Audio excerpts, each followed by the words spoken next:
అనకాపల్లి జిల్లాలో ఈదురుగాలులు బీభత్సం సృష్టించాయి. మాడుగులలో జరుగుతున్న ప్రసిద్ధ మోదకొండమ్మ జాతరలో పెను ప్రమాదం త్రుటిలో తప్పింది.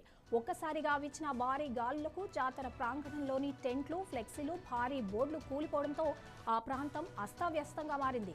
మోదకొండమ్మ ఆలయం సమీపంలో జరిగిన ఈ ఘటనతో భక్తులు, నిర్వాహకులు ఒక్కసారిగా ఉలిక్కిపడ్డారు. అయితే ఘటన జరిగిన సమయంలో అక్కడ భక్తులు లేకపోవడంతో పెద్ద ప్రమాదం తప్పింది. లేకపోతే భారీ ప్రాణ నష్టం సంభవించే అవకాశం ఉండేదని స్థానికులు చెబుతున్నారు. ఈదురుగాలుల ధాటికి జాతర ప్రాంగణం మొత్తం చెల్లాచెదురుగా మారిన దృశ్యాలు ప్రస్తుతం వైరల్ అవుతున్నాయి.